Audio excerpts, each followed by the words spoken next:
Me da mucho gusto de estar aquí. No saben el gusto que me da de estar con ustedes, ¿verdad?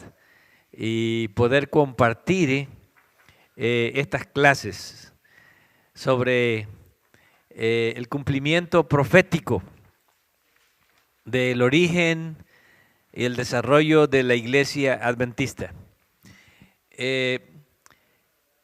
Preparé un material en PowerPoint, ¿sí?, que me gustaría compartírselos a ustedes. Generalmente a mí me gusta más enseñar mis clases así solo como ayer, ¿verdad? Con la Biblia. Pero ahorita vamos a continuar con la clase de ayer, que comenzamos. Y el PowerPoint va a servir como un repaso y trae gráficas, ¿verdad? Y trae los versículos y creo que eso nos puede servir también como un material que nosotros podemos usar después si queremos enseñar. Sí, así que traigo ahí dos presentaciones. Yo espero que el tiempo alcance porque a mí siempre el tiempo se me hace muy chiquito, ¿verdad? Aunque parece que es mucho tiempo, de aquí hasta las 11:30, 12, ¿verdad? Pero realmente cuando uno se pone a estudiar y uno encuentra que el estudio de la palabra de Dios es interesante, ¿verdad? Pues como que el tiempo se va rápido y uno no quisiera que se fuera. Si ustedes trajeron, veo que trajeron libretas para apuntar, qué bien, ¿verdad? Voy a tratar de no ir muy rápido, porque a veces como que yo me emociono, ¿verdad? Y entonces voy como un poco rápido, así que voy a tratar de ir un poco más lento, ¿sí? Para que vayamos digeriendo bien. Cuando la comida se come muy rápida no se digiere bien, ¿verdad? Pero cuando la comida se come lenta, como que se disfruta más, ¿verdad? Se saborea más. Y también el estómago hace mejor digestión. Voy a hacer un breve repaso, ¿verdad?, de lo que ayer vimos, para que nos volvamos otra vez a ubicar, ¿no?, en el contexto de lo que estábamos estudiando. Ayer hablamos acerca de cómo nosotros podemos mostrar proféticamente que la iglesia adventista es el resultado de un cumplimiento profético, ¿sí? Eso fue lo que empezamos a ver ayer, ¿verdad? ¿Cómo podemos mostrar? Y comenzamos explicando los periodos proféticos. ¿Recuerdan ustedes? Hablamos de dos periodos proféticos que están relacionados con el surgimiento de la iglesia adventista. ¿Sí recuerdan? El primer periodo profético del que hablamos son los 1260 días, ¿verdad? Que nosotros sabemos que en la profecía cada día es un año. Así que son 1260 días proféticos, es igual a 1260 años literales. Y encontramos que ese periodo, ¿verdad?, se cumplió desde la fecha 538 después de Cristo, ¿sí? Una fecha que ya conocemos muy bien. ¿Qué fue lo que ocurrió en el 538 después de Cristo? Lo que conocemos como la supremacía papal, ¿sí? Se lo explico brevemente. ¿Qué es la supremacía papal? Ustedes recuerdan que el Imperio Romano estaba dividido en dos partes, ¿verdad? El Imperio Romano de Occidente, que tenía la capital ¿en dónde? En Roma, ¿sí? Y el Imperio Romano de Oriente, que tenía su capital en Constantinopla, ¿verdad? Allá rumbo hacia Palestina, por el Asia Menor, ¿verdad? Entonces, el primer parte del Imperio Romano que cayó fue la parte de Occidente, Roma. Recuerden que la caída de Roma ocurrió en el año 476 después de Cristo. Así que cayó el Imperio Romano de Occidente y quedó el Imperio Romano de Oriente. Entonces, en el año 476 después de Cristo fue la caída del Imperio Romano de Occidente, con su capital en Roma. Entonces, eso dejó como, vamos a decir, como un vacío allí, ¿verdad? Dejó un vacío porque ya no había más emperadores. Entonces, el emperador, porque habían dos emperadores, había uno en Constantinopla y había otro, ¿dónde? En Roma. Cuando el emperador de Constantinopla se dio cuenta, ¿verdad?, que ya Roma ya no tenía más emperador, entonces él quiso tratar de conquistar esa parte.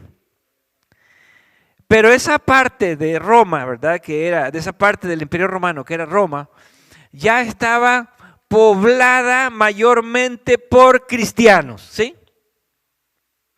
¿Cómo se llegó a poblar? Bueno, ustedes conocen la historia. Con la conversión del emperador Constantino, en el año 313, ¿verdad? ¿Recuerdan que ocurrió en el año 313 después de Cristo? Lo que se llama el edicto de Milán, ¿sí? Ese edicto le puso fin a la persecución de los cristianos. ¿Recuerdan que los cristianos habían sido perseguidos desde cuándo? Pues desde el tiempo de Jesús, ¿verdad? ¿Sí? Pablo murió por causa de ¿qué? De la persecución contra los cristianos. Pedro murió allá entre los años 62, 67, no se sabe exactamente, pero más o menos se calcula que en esos años murieron los apóstoles bajo la persecución del emperador Nerón, ¿sí? Después vinieron otras persecuciones, las persecuciones de Diocleciano, por ejemplo, ¿verdad? ¿Recuerdan de Juan estuvo dónde? En Apocalipsis. Juan estuvo cautivo en Patmos por causa de las persecuciones, ¿verdad? Y hubieron muchas persecuciones. Finalmente, la conversión de Constantino, que llegó a ser emperador, fue lo que le puso fin a la persecución. Año 300, ¿qué dijimos? 13, Constantino promovió el edicto de Milán, se acabó la persecución. Y ahora, Milán, ahora el mundo, ¿verdad?, que ya estaba lleno de cristianos, el imperio romano se convirtió en un imperio, ¿qué? Cristiano. ¿Bueno o malo? Fue malo, ¿verdad? Porque Constantino, ¿qué hizo? Introdujo, vamos a decir, ¿verdad? Introdujo todas las costumbres y las prácticas religiosas romanas y se mezclaron con el cristianismo. Ahí comenzó la herejía, ¿verdad? Conocemos ese periodo. Entonces el cristianismo empezó a crecer. El cristianismo se dividió. Y les menciono esto porque a lo mejor algún día vamos a estudiar Daniel 11, ¿verdad? Un capítulo complicado, pero no tan complicado. Se dividió el cristianismo, ¿verdad?, en dos tipos de cristianismos, ¿sí? Por un lado estaban los cristianos que creían en lo que nosotros conocemos como la Trinidad, ¿verdad? Que era el cristianismo, ¿qué? Católico. Y había un cristianismo antitrinitario. ¿Cuáles eran? Los arrianos, el arrianismo. Empezó una lucha, ¿sí?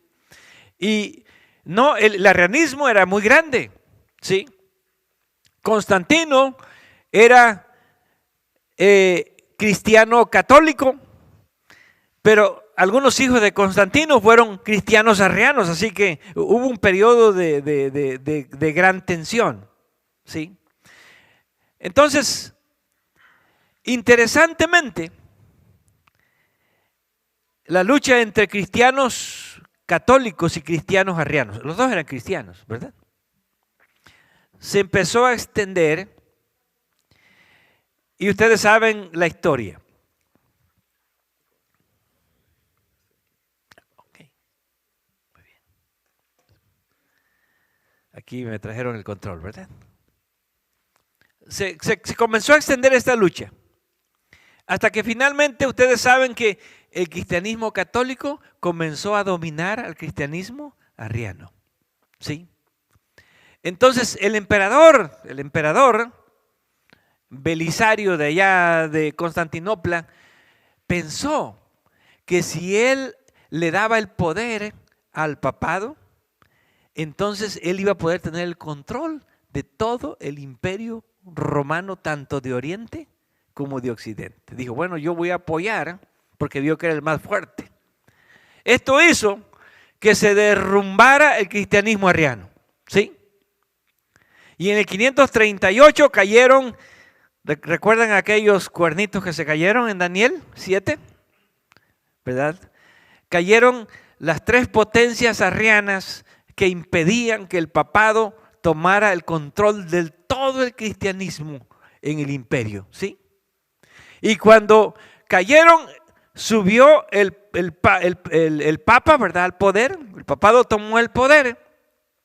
Y entonces, interesantemente, el emperador de Constantinopla se dio cuenta que el papa no estaba dispuesto a darle a él el poder. ¿El papado qué hizo?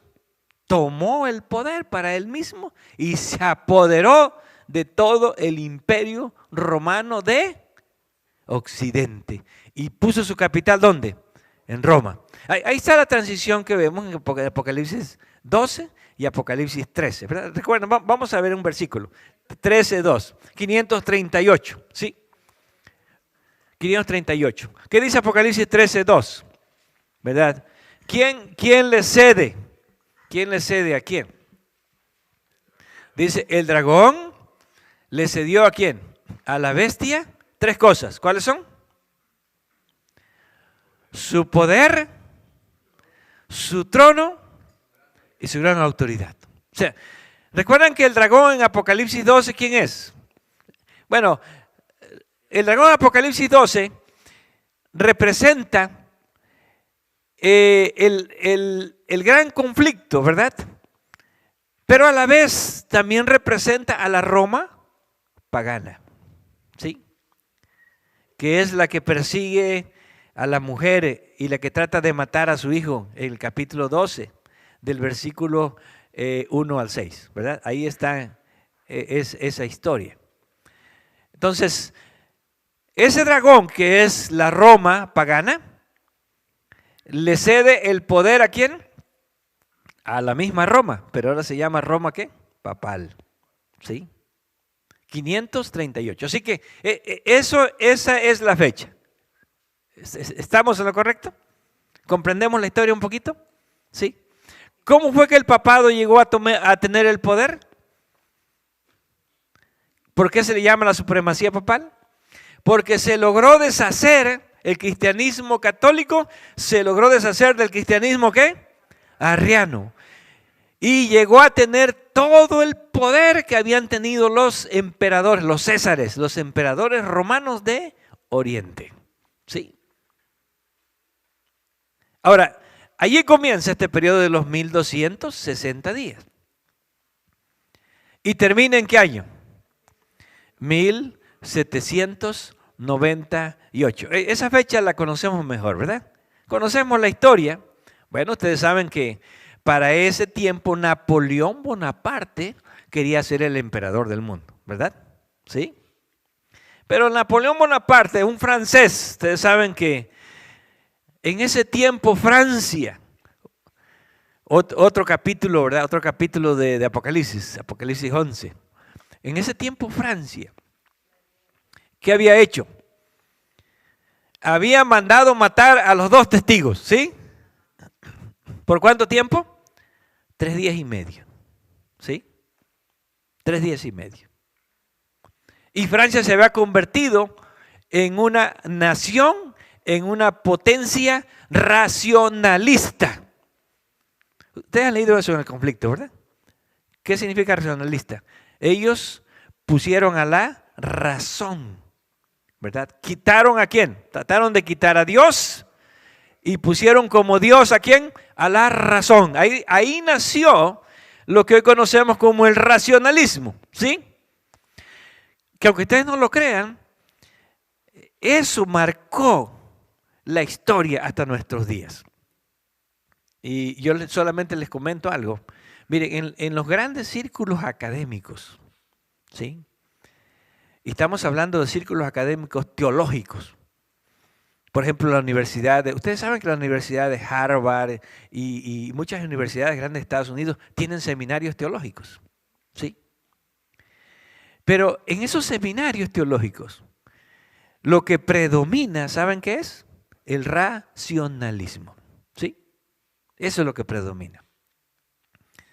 Allá en los años 1800 surgió un movimiento racionalista muy fuerte en Alemania, ¿sí?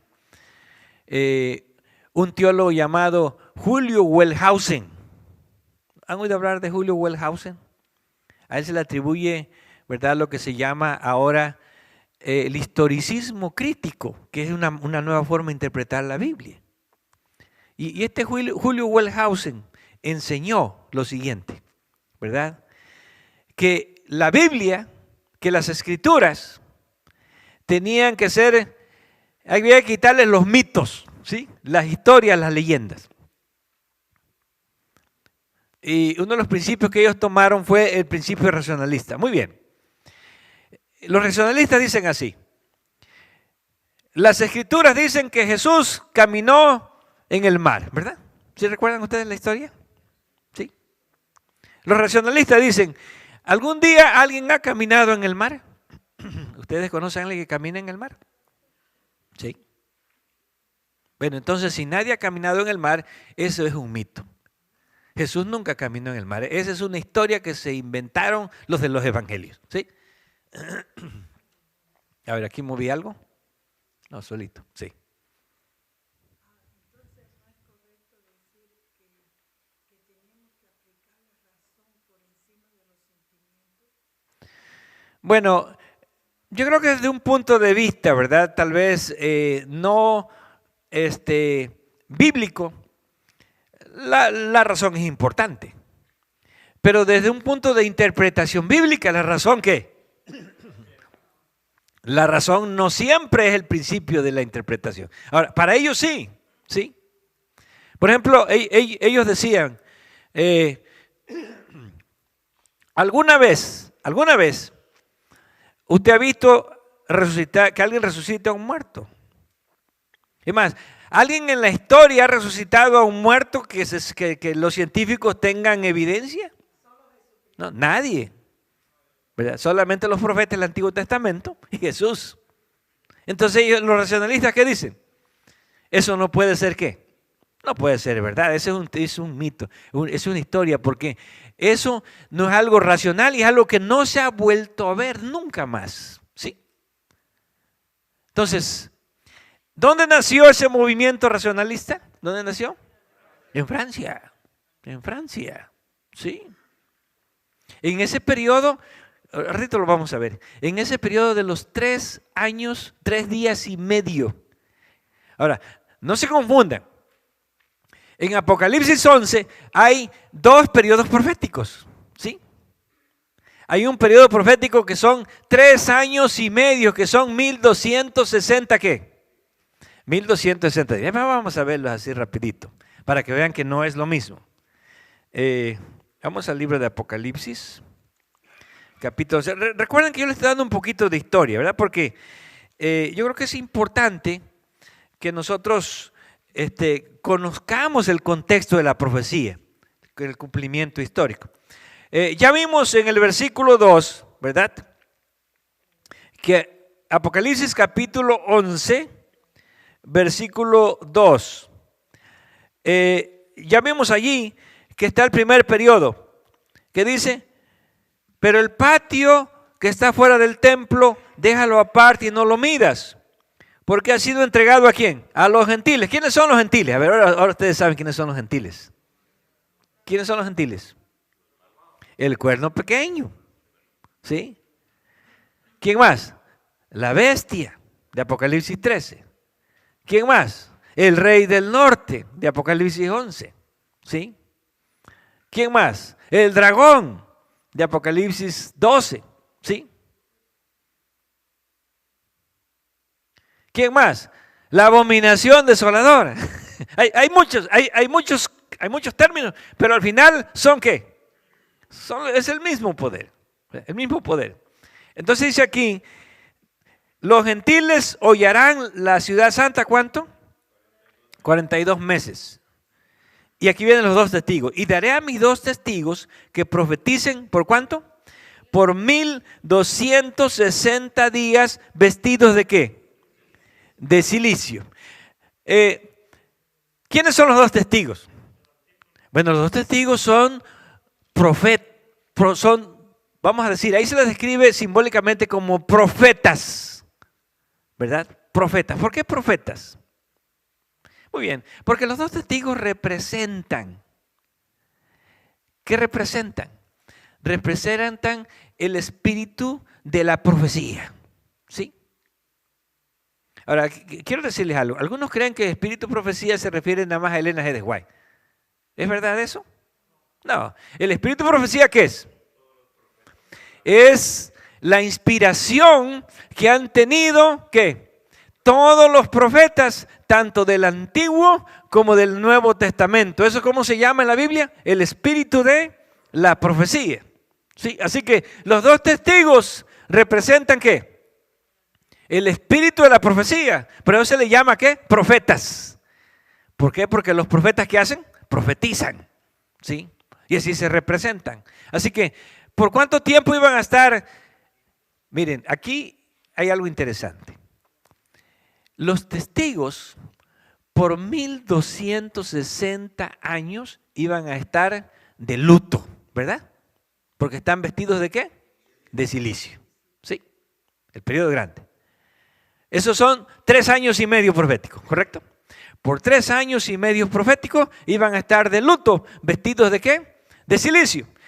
Pero, ahora vamos, en el versículo 11, ¿sí? En el versículo 11, más bien, versículo 9 hasta el versículo 11, dice, y de los pueblos, tribus, lenguas y naciones verán sus cadáveres, ¿qué? Por 3 días y medio y no permitirán que sean, ¿qué? Sepultados. Estos 3 días y medio no es lo mismo que 3 años y medio, ¿o sí? No, no es lo mismo. Estos son 3 días y medio, aquellos son 1260 días. ¿Sí? Que son 3 años ¿qué? Y medio proféticos. 3 años y medio proféticos, ¿cuántos son?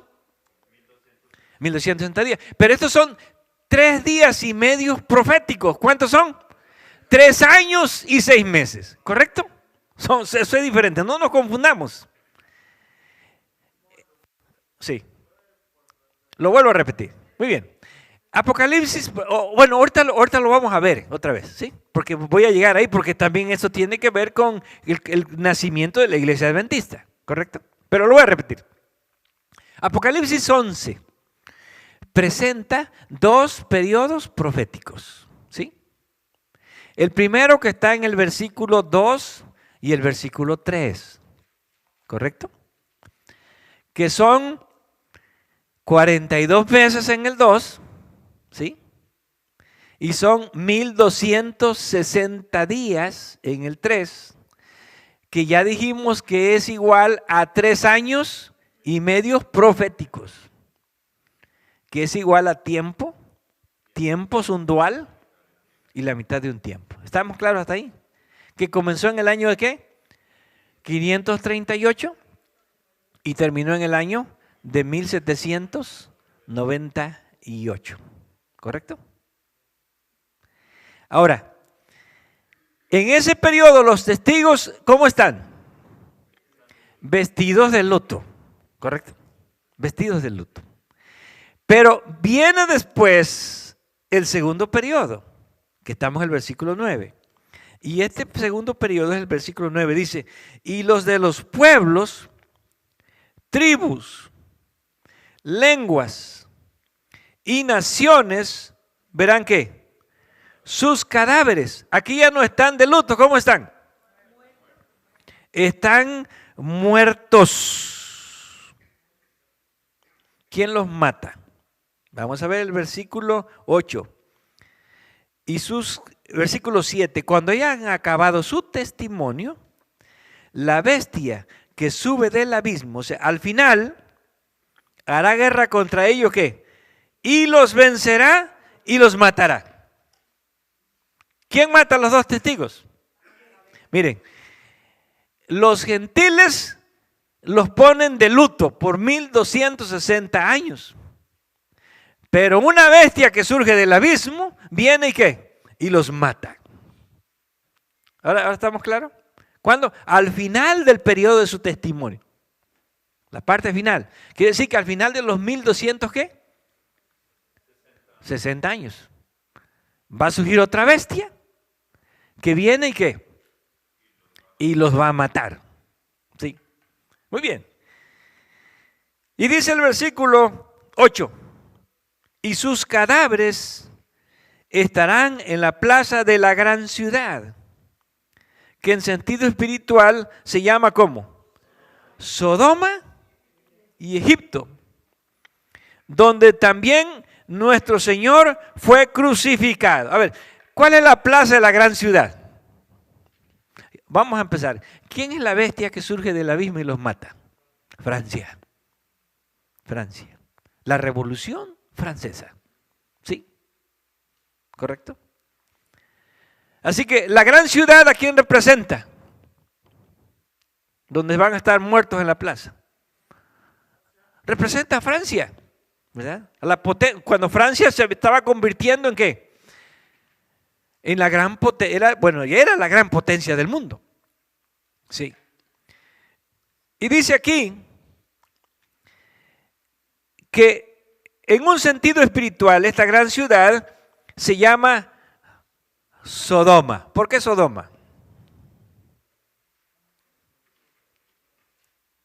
Y también se llama ¿cómo? Egipto. Nosotros conocemos la historia, ¿verdad?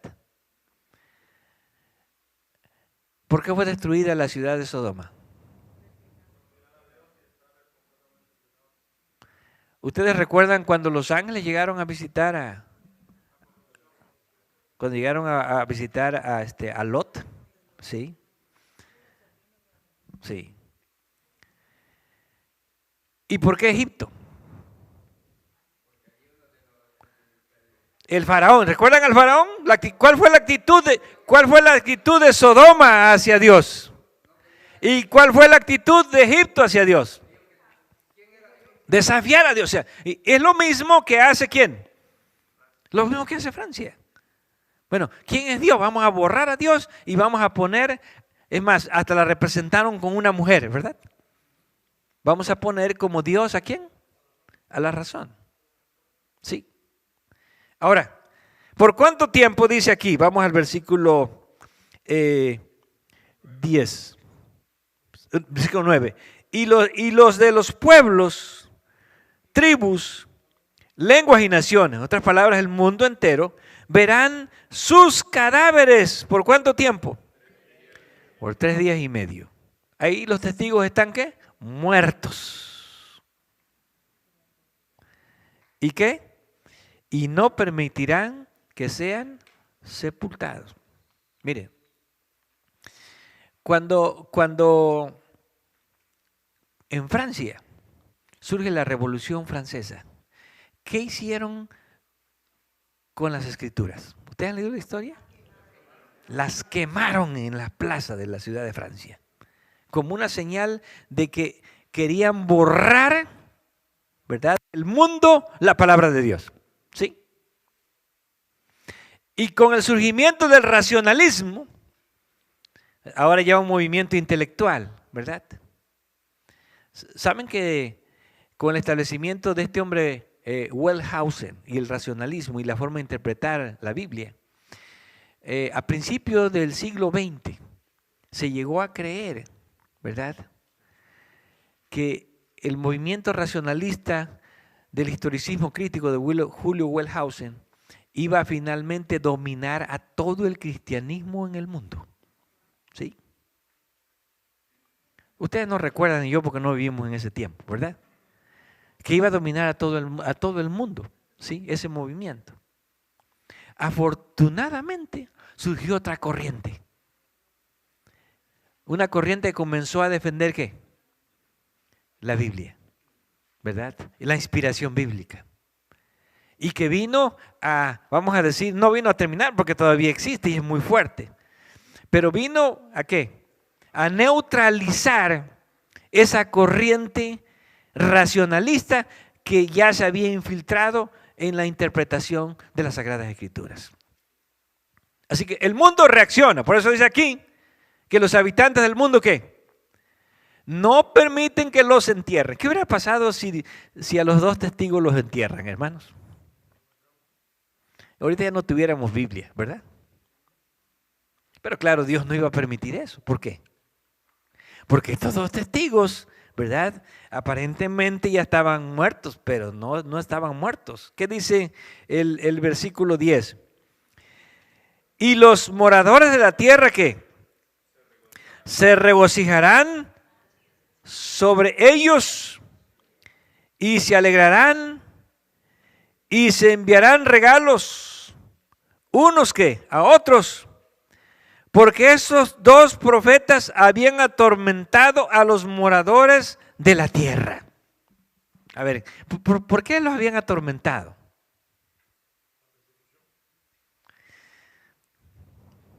¿En qué sentido los dos profetas habían atormentado a los moradores de la tierra? Muy bien, ustedes saben que especialmente en los tiempos de la Edad Media, ¿sí? Porque está hablando de ese periodo, los 1260 días. Las escrituras representaron una amenaza para la religión, ¿sí o no? Para el catolicismo. ¿O no es cierto? Sí. Ese periodo de los 1260 días, vamos a decir, ¿verdad? Que al igual que Francia, la iglesia cristiana, la iglesia católica, ¿qué había hecho con las escrituras? Las había tratado de quitar también de la mente de las personas. Es más, hubo un tiempo en que aquel que se le encontraba una copia de la Biblia, o que se encontraba que estaba leyendo la Biblia, ¿qué hacían? Eran ejecutados. El tiempo de los valdenses, ¿ustedes recuerdan por qué surgen los valdenses?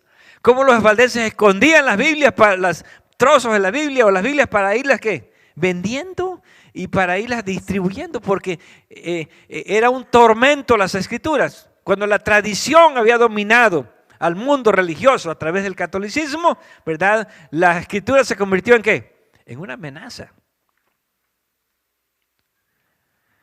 Pero seguimos leyendo.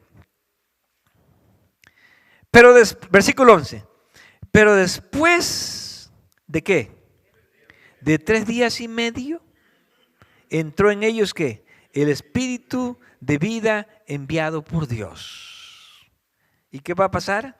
Se levantaron sobre sus pies y cayó gran temor sobre los que lo vieron. Y oyeron una gran voz del cielo que les decía, ¿qué? Subid acá. Y subieron al cielo en una nube y sus enemigos los vieron. Ahora, ¿de dónde se toma este símbolo que los dos testigos suben al cielo en una nube? ¿De dónde se toma ese símbolo? De Hechos 1. ¿Quién fue el que subió al cielo en una nube? Jesús. Y ese símbolo de Jesús ascendiendo al cielo en una nube es un símbolo que está relacionado ¿con qué? Con la venida de Jesús, ¿sí? Recuerden que cuando Jesús subió, estaban ahí los ángeles. ¿Qué le dijeron los ángeles a los apóstoles? No estén tristes. Este mismo Jesús que ha sido tomado arriba a los cielos, así vendrá, ¿verdad? Como le habéis visto ir. Entonces, el fin de este periodo, ¿sí? Marca una nueva época de los dos testigos. ¿Cuál es? Una época en que ahora se anuncia, ¿verdad? Surge el movimiento ¿qué? Que anuncia el movimiento adventista. Recuerden que el movimiento adventista surgió después de 1798. Un movimiento que anuncia ahora la venida de Cristo, el retorno de Jesús. Sí. Muy bien. Esos 3 años aparecen entre 1772 y 1776, ¿sí? 1772, 1776, que fueron los años en que el gobierno de Francia, ¿verdad?, dio decreto ¿para qué? Para erradicar la religión y la Biblia de el mundo, porque ellos eran los que dominaban al mundo. Así que regresamos, bueno, esto salió por Napoleón, ¿verdad? Napoleón Bonaparte, ¿sí?, se convirtió ¿en qué? En un enemigo ¿de qué? De las escrituras y de la iglesia, ¿sí? Entonces cuando el Papa descubrió, ¿verdad? Porque recuerden que Napoleón Bonaparte mandó inclusive, ¿verdad? En ese tiempo la Revolución Francesa, inclusive, bueno, fue un poquito antes de Napoleón, se mandaron, el gobierno ejecutó ¿a quién? A los mismos sacerdotes católicos, fueron ejecutados, ¿sí? Ahora, con Napoleón Bonaparte, ¿qué es lo que pasa? Se convierte en el enemigo de Roma y Roma el enemigo de él. Así que el Papa lo manda ¿a qué? A ver qué. No lo mandó a ejecutar, excomulgar. El Papa excomulga a Napoleón Bonaparte, ¿sí? ¿Recuerdan qué era la excomunión? Cuando una persona era excomulgada, a esa persona la iglesia le prometía que cualquiera que lo matara ya tenía asegurado el cielo, ¿verdad? Y un excomulgado, nadie lo podía ayudar. Y a un excomulgado ni siquiera lo podían enterrar en un cementerio porque era santo. Ese debían de dejarlo tirado allá por el campo, ¿verdad? Así que el Papa mandó a excomulgar ¿a quién? Napoleón. Y Napoleón, bueno, dijo, a ver qué llega más lejos, si la excomunión o mis ejércitos. Y es cuando Napoleón envía al general Berthier, ¿verdad? Y toman prisionero al Papa Pío VI. Lo traen prisionero ¿a dónde? A Francia. Decomisan todos sus bienes en el Vaticano. Y es lo que se conoce como la herida ¿de qué?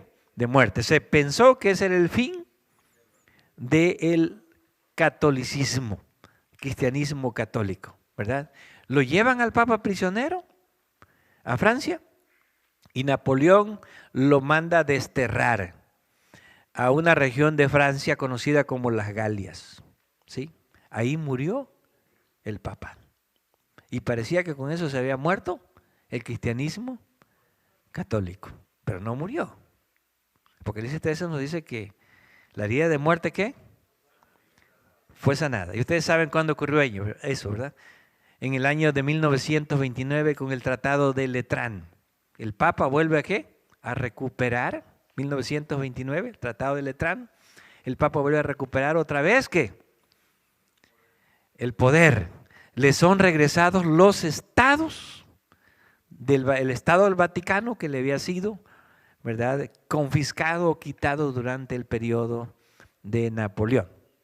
Pero bueno, recuerden que estamos en el periodo de los ¿qué? 1260 días. Eso lo vimos ayer. Muy bien. Y dijimos que los 1260 días es un periodo donde el cuerno pequeño, ¿quién es el cuerno pequeño? La Roma papal. Actuar contra el pueblo de Dios en un sentido ¿qué?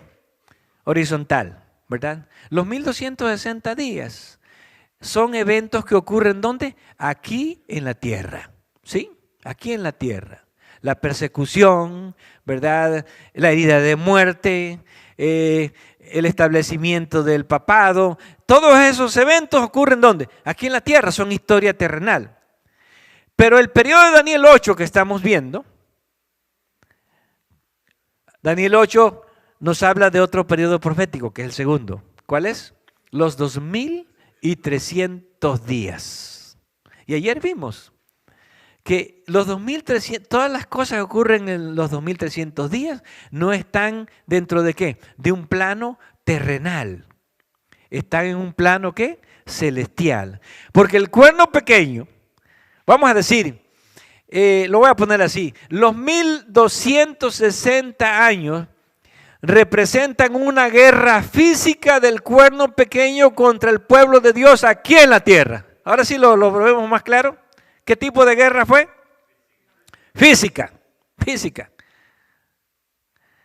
Pero los 2300 días representan una guerra no física, sino que espiritual. ¿Contra qué? Contra el cielo. Contra el cielo. ¿Quiénes aparecen allí? El ejército del cielo que está pisoteado. ¿Sí? ¿Recuerdan? Ya lo vimos ayer. Daniel 8. ¿Quién más? El príncipe de los ejércitos. ¿Quién es? Jesús.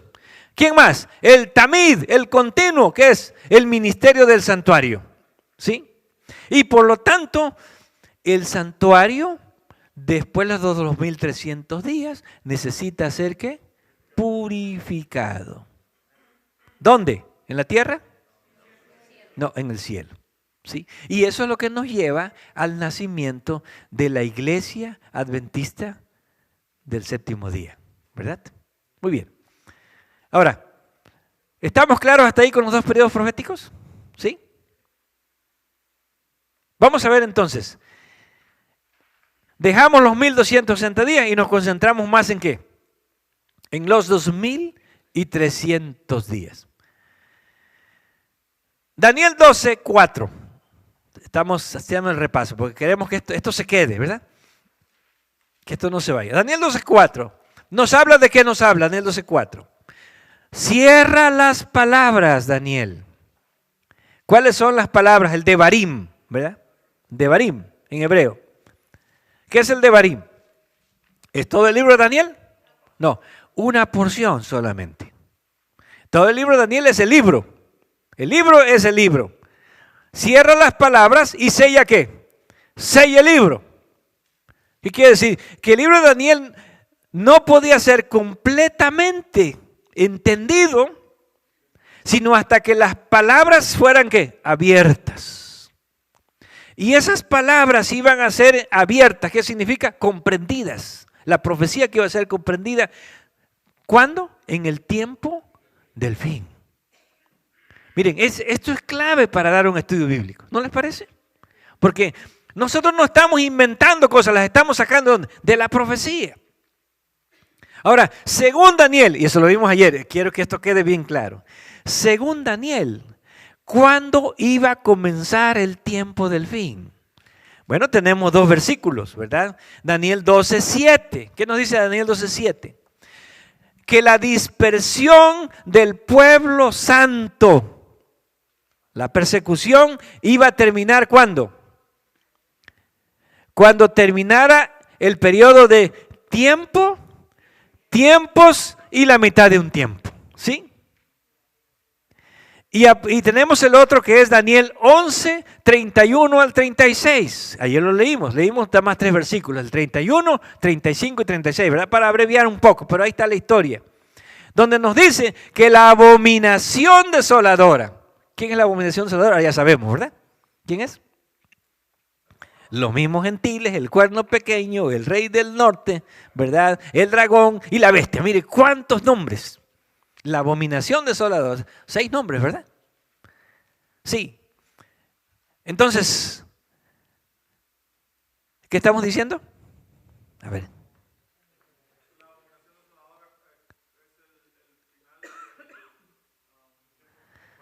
Que Daniel 11:31 nos habla del establecimiento de la abominación desoladora, ¿correcto? Y que esa abominación desoladora iba a estar matando ¿a quién? A los sabios, a los mashkilim, ¿sí? En hebreo. ¿Hasta cuándo los iba a estar matando? Daniel 11:35. ¿Hasta cuándo los iba a estar matando? Hasta el tiempo del fin. ¿Sí? ¿Entendemos? O sea, la persecución, la muerte, los mártires, que la abominación desoladora iba a estar matando, ¿verdad? Destruyendo, que iban a estar cayendo, iban a caer ¿hasta cuándo? Hasta el tiempo del fin. ¿Qué quiere decir eso? Que como dice ahí, que los 1260 días, el final de los 1260 días, marcarían el comienzo ¿de qué? Del tiempo del fin. ¿Sí? Si tienen preguntas, háganlas. O si quieren que repita otra vez. ¿Sí? ¿Está claro entonces? Entonces, ¿cuándo comienza el tiempo del fin?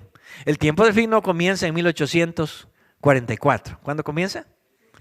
1798 según Daniel 11 y 12, con el fin del gran periodo de la persecución. Ahora, ¿cuál era el Devarim que se iba a comprender hasta el tiempo del fin? Bueno, ayer lo vimos, Daniel 8, 15 al 17, ¿recuerdan? Daniel 8, 15 al 17. ¿Qué aparece allí? Bueno, donde Dios le dice a Gabriel, ¿Gabriel qué? Ve y enséñale a la visión. ¿Cuál visión? Los 2300 días. Ve y enséñase. Y lo primero que Gabriel, ¿verdad? Bueno, vamos al 8, 17, ¿sí? Estamos en Apocalipsis, vamos a Daniel 8, porque este versículo lo deben de tener siempre ustedes en mente, ¿sí? ¿Qué es lo primero que Gabriel le enseña a Daniel acerca de la visión? Muy bien, dice aquí el versículo 16 y 17. El 17 es el que nos trae la clave. Y oyó una voz de hombre entre las riberas del Ulai que gritó y dijo ¿qué? Gabriel, enseña a la visión. ¿Cuál visión? La del versículo 14, los 2300 días. Vino cerca de donde yo estaba y con su venida me asombré y me postré sobre mi rostro. Pero él me dijo, entiende, hijo de hombre, porque la visión es ¿para cuándo? Para el tiempo del fin. Bueno, permítanme decirles algo, porque por ahí van a encontrar algunos problemas con algunas traducciones de la Biblia. En hebreo, tiempo de fin es et, que es tiempo, y ket, que es fin. En hebreo se le conoce un constructo, en griego se llama como un genitivo, ¿verdad? Son dos palabras que están relacionadas. Tiempo del fin, et ket. Pero algunas traducciones traducen como tiempo determinado, ¿sí? Esa traducción es incorrecta. Algunas Reina Valera, no todas, ¿verdad? Otras dicen para el plazo determinado. Tampoco esa traducción es correcta. Daniel solamente repite esta expresión et ket. ¿Cuántas veces dijimos? 5 veces. Y es el único que habla del tiempo. Y ningún otro libro de la Biblia habla de esto, ¿sí?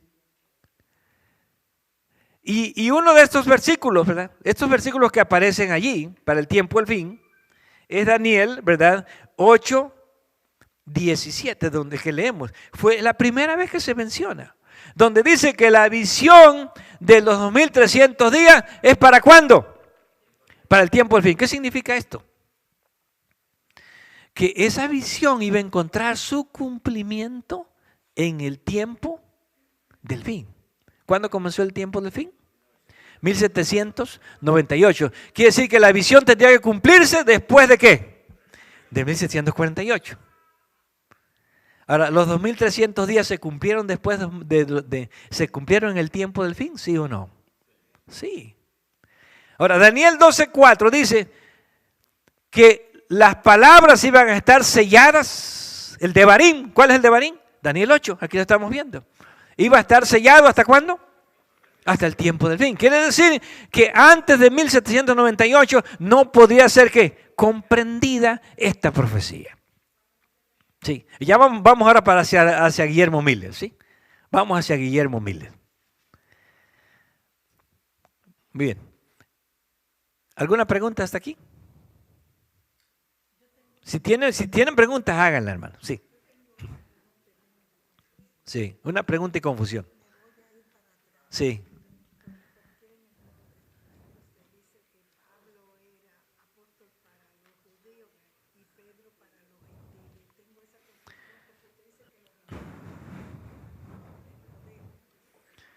Sí, bueno, la hermana pregunta, pero es al revés. Pablo era para los gentiles, según Gálatas, sí, y Pedro era para los judíos. Muy bien, porque cuando el cristianismo empieza a crecer, recuerden que el cristianismo no comenzó con los gentiles, comenzó ¿con quién? Con los judíos, ¿sí? Las 3000 personas que se bautizaron en el día del Pentecostés, de Hechos 2, ¿se recuerdan? No eran gentiles, ¿qué eran?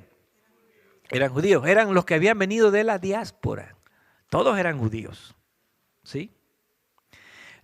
Los 5,000 que se convirtieron después, ¿verdad? En el otro sermón de Pedro, también eran ¿qué? Eran judíos. ¿Sí? ¿Quién fue el primero? ¿Verdad?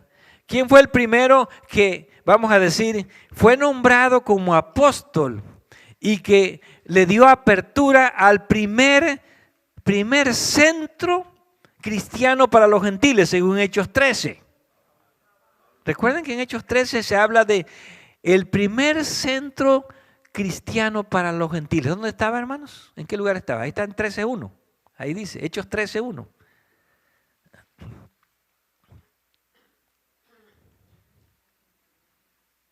¿Dónde estaba? Antioquía. Habían dos Antioquías. Había una Antioquía de Siria y una Antioquía de Pisidia. La Antioquía de Siria es la que estaba en Palestina, es esta. ¿Sí? Es la Antioquía de Siria. Antioquía de Siria se convirtió en el primer gran centro gentil cristiano. ¿Quién era el líder allí? Pablo y otros profetas que aparecen ahí, ¿verdad? ¿Quiénes más estaban allí? Ahí está la lista. Habían maestros, ¿sí? Eso sí. ¿De dónde salieron todos los viajes misioneros de Pablo? Los 3 viajes no salieron de Jerusalén. Todos los viajes salían ¿de dónde? De Antioquía. ¿Y a dónde regresaban? Antioquía. Pablo iba a Jerusalén porque tenía que dar el reporte, porque allá estaba la asociación general, ¿verdad? Ahí estaba la sede, ¿sí? Entonces, cuando se habla de los gentiles aquí, ¿verdad? En Apocalipsis 11, no se está hablando del sentido de que los gentiles, en el sentido de evangelizar a los gentiles, ¿sí? Sino que se está presentando a los gentiles, ¿verdad? Como aquellos que aparentemente, ¿verdad? Sirven a Dios, pero realmente ¿qué? No son el pueblo de Dios. Por eso al cuerno pequeño se le representa como ¿qué? Como los gentiles. No, en el Nuevo Testamento los gentiles son parte de la iglesia cristiana, pero aquí estamos hablando proféticamente. Es un término que se utiliza proféticamente. No tiene nada que ver con los cristianos gentiles, no.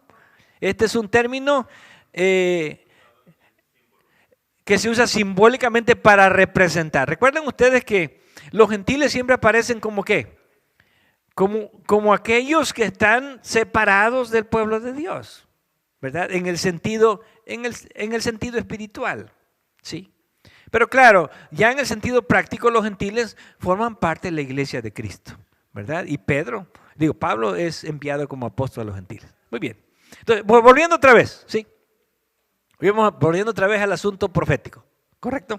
Regresando. ¿Dónde estamos? Estamos en Daniel, ¿qué? 8. Ya entendimos Daniel 7, ¿verdad? Ahora vamos a tratar de comprender ¿qué? Daniel 8. Daniel 8 marca el segundo periodo de persecución del cuerno pequeño. ¿Sí? El segundo periodo de persecución del cuerno pequeño. Pero ahora ya no es una persecución literal. ¿Cómo es? Es una persecución espiritual contra el pueblo de Dios. ¿Cuándo comienza esta persecución, hermanos?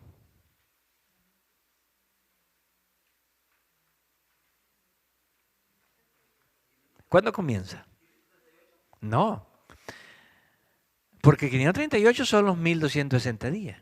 Pero aquí estamos hablando ¿de qué? De los 2300 días. ¿Cómo podemos demostrar? Fíjense, qué interesante. Que los 2300 días marcan otro periodo. ¿Sí? El periodo de persecución contra el pueblo de Dios. ¿Por quién? Por el cuerno pequeño. Pero este periodo no termina en 1798. ¿Cuándo termina? En 1844. ¿Cómo fue? ¿Cómo fue que el cuerno pequeño afecta, hace guerra contra el santuario celestial? ¿Saben qué? Esta es una parte que generalmente como adventistas nosotros no la tratamos así. Siempre vemos, ¿verdad? Siempre vemos los 2300 días como la purificación del santuario, nada más. Pero en Daniel 8, los 2300 días, fíjense, ¿qué dice el versículo 13? No solamente está marcando el problema de la contaminación del santuario. Daniel 8:13 dice que uno de los santos que hablaba, a un santo que hablaba y otro de los santos preguntó a aquel que hablaba, ¿hasta cuándo durará qué? La visión del continuo. ¿Qué es el continuo? El tamid. A ver, ¿qué es el tamid, hermanos? Dijimos ayer. El ministerio del santuario. ¿Sí?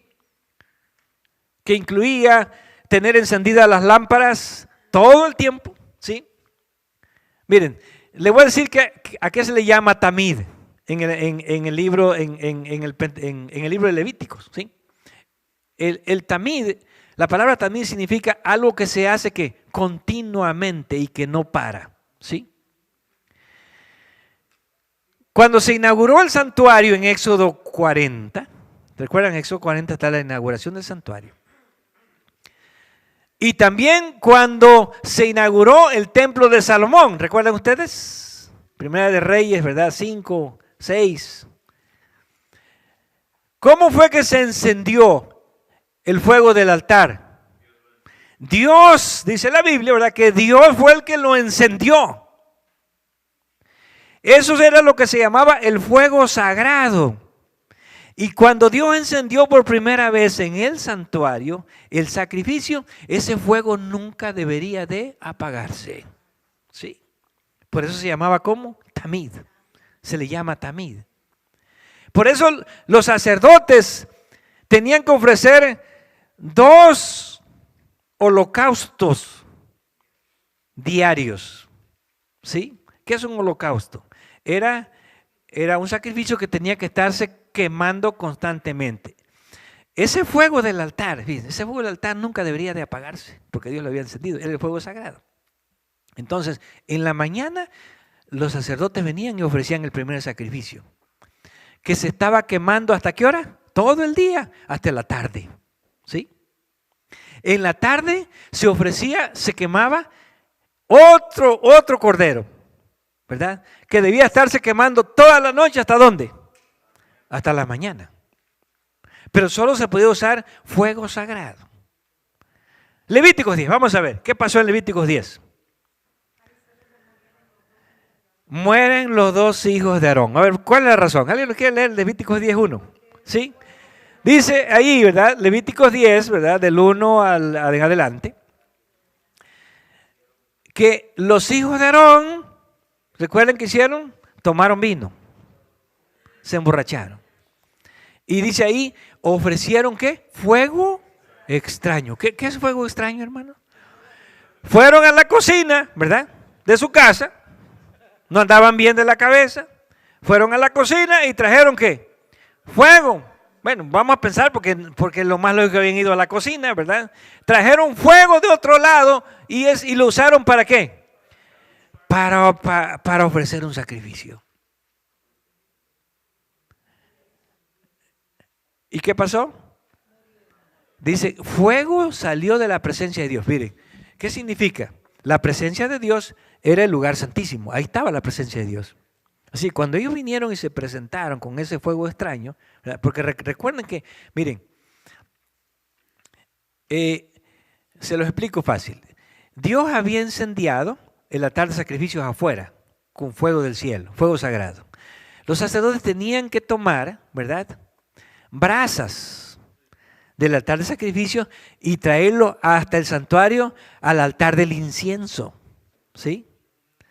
Entonces el sacerdote venía con su incensario, que era como un recipiente, le echaba ¿qué? Incienso, y tomaba de las brasas del altar del incienso y se las ponía para que el incienso empezara ¿qué? A llenar el santuario. Entonces, ¿qué hicieron los sacerdotes? Tomaron fuego extraño y lo introdujeron ¿a dónde? Al santuario.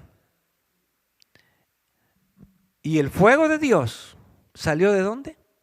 Del lugar santísimo salió y los quemó. ¿Correcto? Así que el fuego no se encendía nunca. El fuego estaba ahí siempre, ¿sí? Ese no se encendía ningún día de la semana, ya estaba allí.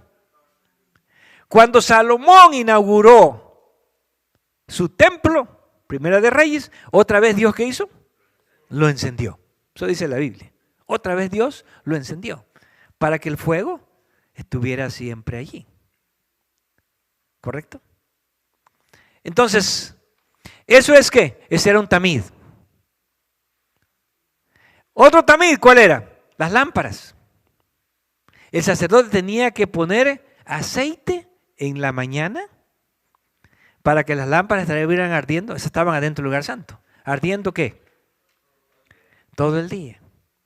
Y tenía que poner aceite en la tarde para que las lámparas estuvieran ardiendo toda la noche. De esa manera era el tamid, ¿verdad?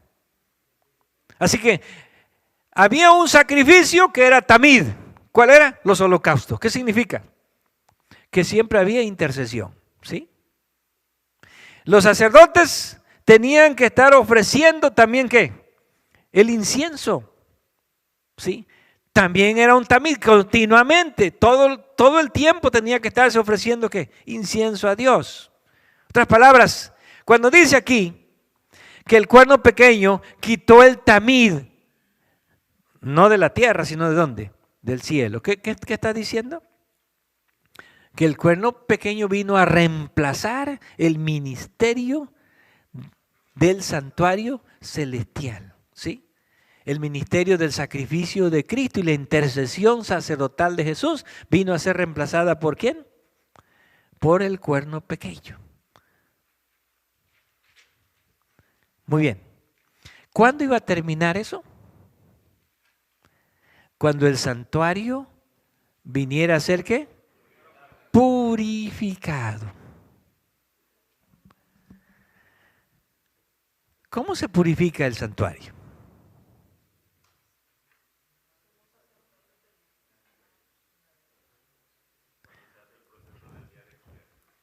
Les voy a explicar en 2 minutos el día de la expiación, ¿sí? Ya ustedes lo saben. Levíticos 16, por si lo quieren ir leyendo. En Levíticos 16 se elegían 2 machos cabríos, ¿verdad? Ahora, ¿por qué estamos estudiando esto aquí? Porque todo esto tiene que ver con ¿qué? Con el establecimiento de la iglesia adventista, ¿sí? Si nosotros no sabemos esto, no sabemos exactamente las razones proféticas, ¿verdad? Por las cuales se establece ¿qué? La iglesia. Porque recuerden que yo ayer dije algo. Este mensaje, la purificación del santuario, usted no lo escucha en ninguna otra iglesia, ¿o sí? No. Esta interpretación de Daniel 8, con relación a la purificación del santuario celestial, solamente es un mensaje ¿de qué? De la iglesia adventista. ¿Sí? ¿Por qué? ¿Por qué solo es un mensaje de la iglesia adventista? Porque fue el movimiento adventista quien vino a darle apertura a la profecía sellada del libro de Daniel. ¿Ahora lo entendemos? Por esa razón. No fueron los testigos de Jehová, ¿o sí? No fueron tampoco los presbiterianos, ni ninguna otra iglesia cristiana, ¿sí? Fue el movimiento adventista que vino ¿a qué?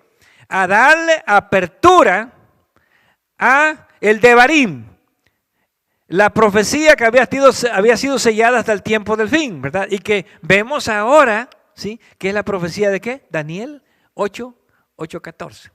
Entonces, versículo 13. Seguimos leyendo. ¿Hasta cuándo durará la visión del continuo? Ya entendemos ahora el tamid. Ya lo entendemos que es el tamid, ¿sí? Recuerden que no es sacrificio. La palabra sacrificio se la agregaron. Así que si quieren, táchenla allí, ¿sí? Y la prevaricación asoladora. Vamos a ver. Miren. Daniel 8:13 es el único versículo que habla de la prevaricación desoladora. Todos los demás pasajes hablan de la abominación desoladora. Dos cosas diferentes, ¿sí? Hay una diferencia. Prevaricación viene del hebreo peshá. Peshá. ¿Qué era el peshá? El peshá era el pecado más grave. El pecado más grave, ¿verdad?, en el sistema levítico. Recuerden que los hebreos clasificaban el pecado en 4, ¿verdad? 4 tipos, ¿sí?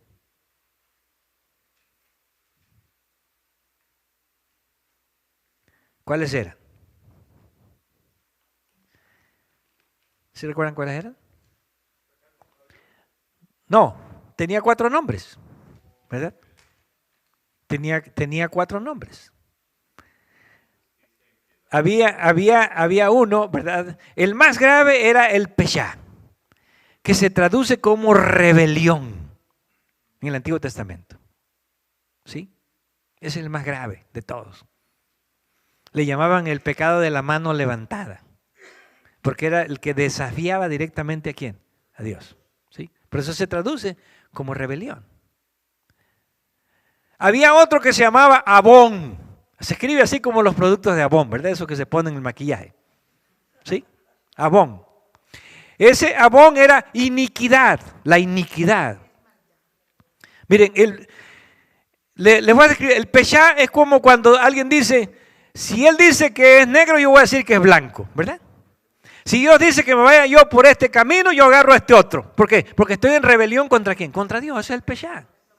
¿Sí? El abón se llama iniquidad. Bueno, la iniquidad es el pecado de la naturaleza pecaminosa. Bueno, es el pecado que nosotros hacemos porque nos gusta. ¿Verdad? Esa es la iniquidad, ¿sí? Lo que se llama la epitumía en el Nuevo Testamento, la concupiscencia, los malos pensamientos y los malos deseos. ¿Por qué cometemos esos pecados? Porque están aquí adentro y nos gusta, de nuestra naturaleza. Ese era el abón, se traduce como iniquidad. Después viene el hatat. El hatat se traduce como pecado, ¿verdad? Recuerden que abón, peshá se traduce como ¿qué? Rebelión. Abón, iniquidad. Hatá, pecado. Pecado, ¿verdad? Generalmente este pecado se relaciona con los pecados involuntarios. Es que yo no me quería enojar, pero de repente apareció mi esposo y me enojé. Bueno, es un dicho, ¿verdad? Me hizo enojar. Es que yo me levanté y oré que no quería yo enojarme, no quería yo hacer algo grave y de repente ¿qué? Lo hice, o sea, le fallé, le erré, eso es el hatá. Por eso en Levítico se describe como el pecado involuntario contra Dios. ¿Sí? Y por último viene lo que se conocían como los pecados tuma, con T, T-U-M-A. Los tuma, ¿verdad? ¿Qué eran los tuma? Bueno, los tuma se le conoce como impurezas. Se traduce como impurezas, ¿sí? O inmundicias. Eran los pecados de carácter físico, no moral. Por ejemplo, cuando una mujer, ¿verdad?, estaba menstruando, no podía ir al santuario porque tenía una impureza física. Eso era ¿qué? Una tuma, ¿correcto? Cuando una persona tocaba el cuerpo de un animal inmundo muerto, se contaminaba ¿con qué? Con un tuma, ¿sí? Y generalmente se arreglaba ofreciendo un holocausto, ¿sí? Cuando una persona tenía lepra, impureza o inmundicia, así se traduce en la Biblia. Cuando vean la palabra impureza, son tumas, no son pecados ¿qué? Morales, son pecados físicos, contaminación física. Tocar un animal muerto, tocar a un leproso, se contaminaba, ¿sí? Traer las vestiduras sucias, ¿Todo eso qué eran? Eran tumbas. Pero Daniel, sí, en Daniel 8, la abominación desoladora. Se le llama ¿cómo? Peshá. ¿Qué es Peshá? Rebelión. Así que la traducción ahí es rebelión. Y Peshá y la otra palabra se llama, es Shomem. En hebreo, Shomem. Shomem es un poder que viene arrasando con todo, viene destruyendo. Significa la rebelión, literalmente es la rebelión destructora. ¿Sí? Eso es la abominación desoladora. ¿Qué es? Rebelión destructora. Dos cosas diferentes. ¿Sí? La prevaricación desoladora solo se aplica al periodo de los 2300 días. Peshá, P-E-S-H-A. Peshá, P-E-S-H-A. Muy bien. De ahí viene Abón. Abón ya lo saben escribir, ¿verdad?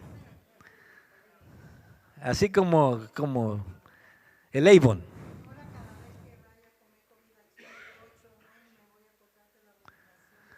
Bueno, no es Xiaomen, es Peshá, ¿verdad? Pero se parece, dice, ¿no? Es Peshá Shomem. Sí, eso es el Xiaomin. Bueno, no. El Xiaomen. Bueno. Entonces, el Peshá Shomem, ¿verdad? No el Xiaomei. Peshá Shomem solo aparece ¿dónde? En Daniel 8:14. Porque es una rebelión de los 2300 días. ¿Es una rebelión contra quién? Contra Dios. ¿Sí? Por eso se le llama así. Es un poder que se rebela contra Dios. Porque no es una rebelión física, es una rebelión ¿qué? Espiritual. ¿A quién ataca? Ataca al ejército celestial. ¿Ataca a quién? Al príncipe y al santuario. ¿Sí? Ataca al Tamid. Bueno, seguimos leyendo en el 13.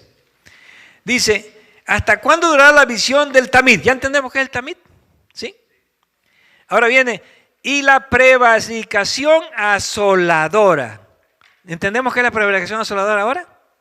Ahora, la prevaricación asoladora, escuchen hermanos, no solamente se refiere en Daniel 8, no se refiere solo a la Roma papal. ¿A quién más abarca? Ahorita se lo voy a mostrar. Abarca también a la Roma pagana. El cuerno pequeño de Daniel 8 abarca a las dos Romas.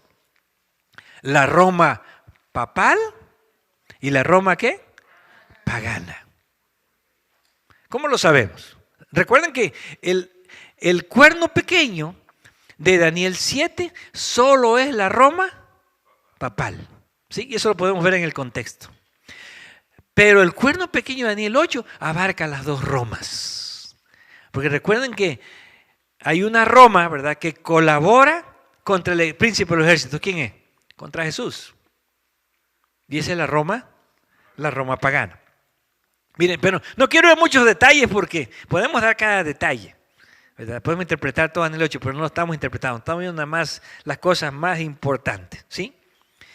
Entonces, ¿y el ejército para hacer qué? Pisoteados.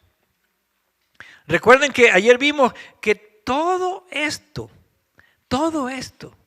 tiene que ver con ¿qué? Con el santuario celestial. Nada con la tierra, ¿sí? Todo con el santuario celestial. ¿Cómo lo mostramos? Bueno, ya lo vimos allí, ¿verdad? El versículo 9, fíjense. Versículo 9. Y de uno de ellos salió un cuerno pequeño, estamos en Daniel 8:9, que creció mucho, ¿dónde? Al sur, al oriente y hacia la tierra gloriosa. ¿Sí? ¿De dónde venía? A ver, algo interesante. ¿De dónde surge el cuerno pequeño de Daniel 8? ¿En dónde surge? ¿Ataca a dónde? Al sur, que es hacia la tierra de Palestina. ¿Ataca hacia dónde? Hacia el oriente y hacia dónde más? Y a la tierra gloriosa. Así que ¿dónde viene? Viene de occidente. ¿Quién surge en occidente? ¿La Roma? Las dos Romas. Tanto la Roma, ¿qué? Papal, la Roma pagana, como la Roma papal. Bueno, y vemos aquí, todo tiene que ver con el cielo. Versículo 10, se engrandeció, ¿hasta dónde? Hasta el ejército del cielo, y parte del ejército y de las estrellas echó por tierra y las pisoteó. El cielo. 11, aún se engrandeció ¿contra quién? Contra el príncipe de los ejércitos. ¿Quién es? Jesús. Y por él fue quitado el continuo. Ahí está, le quitó el lugar ¿a quién? A Cristo. Y el lugar de su santuario fue echado por tierra, lo profanó. ¿Sí? Entonces, la respuesta es hasta 2300 tardes y mañana, y luego el santuario será ¿qué? Purificado. Muy bien. Le vamos a dar otra media hora. ¿Aguantamos media hora más? Sí. Media hora y vamos al break, porque no queremos desconectarnos. Estamos ahorita como no para irnos, ¿verdad? Sí. Sí. Ahora, la purificación del santuario. Y estábamos en Levíticos, ¿qué? 16. ¿En qué consistía? Eso es lo que le iba a explicar, ¿verdad? Ese día, bueno, se los voy dando así en versículos rápidos, porque eso de ir mencionando y no irlo mostrando como que a veces está medio sospechoso, ¿no es cierto? Así que más vale que mejor lo vayamos mostrando. En el versículo 16, en el capítulo 16, versículo 7 dice, después tomará los dos machos cabríos, ¿y qué? Y los presentará delante de Jehová a la puerta del tabernáculo de reunión, y echará Aarón suertes sobre los dos machos cabríos, una suerte ¿para qué? Para Jehová y otra suerte para Azazel. Así que de esos dos machos cabríos que traían, uno era ¿para quién? Para Jehová. Y el otro era ¿para quién? Azazel. ¿A quién representaba Azazel? Hay toda una historia, ¿verdad? Pero Azazel es un símbolo de Satanás. Miren, hay algunos cristianos que piensan que Azazel también es Jesús. ¿Sí? Y les voy a decir por qué razón. Porque algunos cristianos creen que Azazel también es Jesús.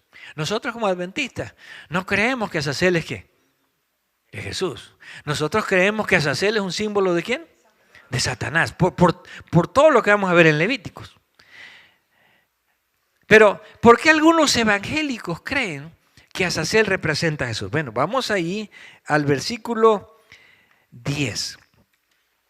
Dice, mas el macho cabrío, sobre el cual cayere la suerte, ¿qué? Para Azazel. Recuerden que, bueno, vamos a leer el 9 para ver del macho del cabrío de Jehová. Sí, el 9. Y hará traer Aarón el macho cabrío, sobre el cual cayere la suerte para Jehová, y lo ofrecerá ¿en qué? En Kipur. ¿Qué significa Kipur? En expiación. Lo va a ofrecer en Kipur. Así que el macho cabrío para Jehová era ofrecido ¿para qué? Para la expiación, para el Kipur. Pero aquí viene lo interesante, en el versículo 10.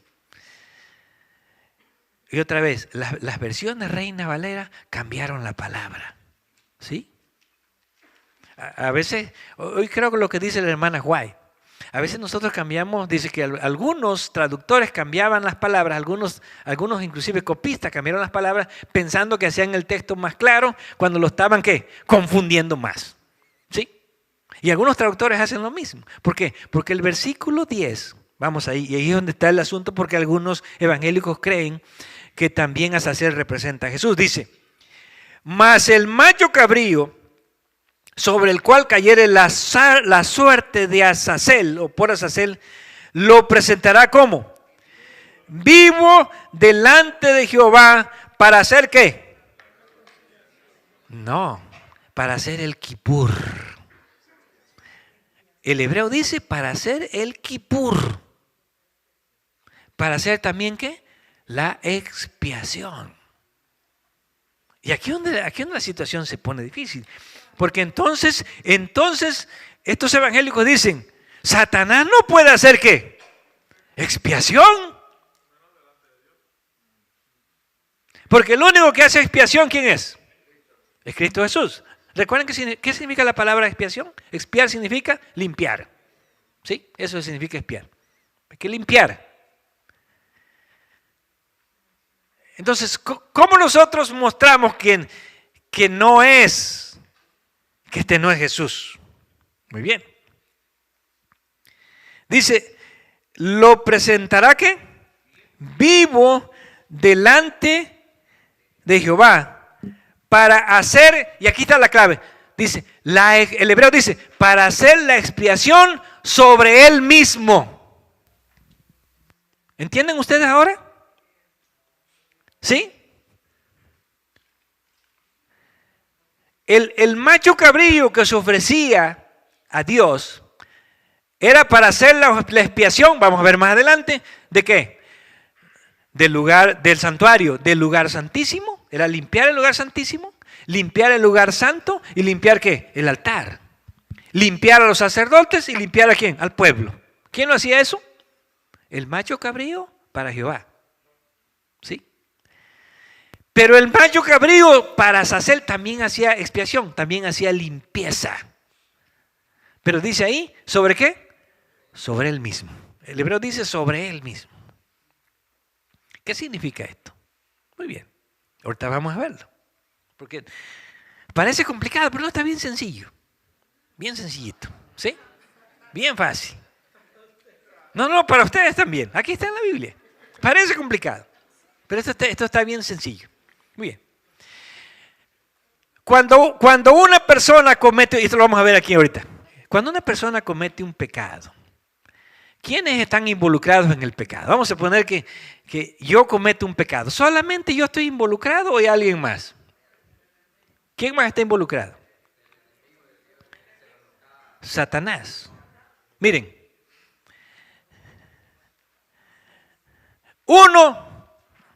Cuando se comete un pecado, hay un responsable y hay un culpable. ¿Sí?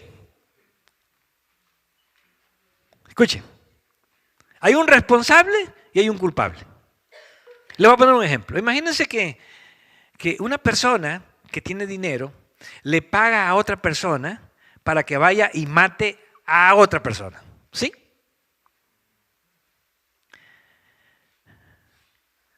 Bueno, ¿alguien qué hizo? Alguien le pagó. Y aquel fue y lo mató.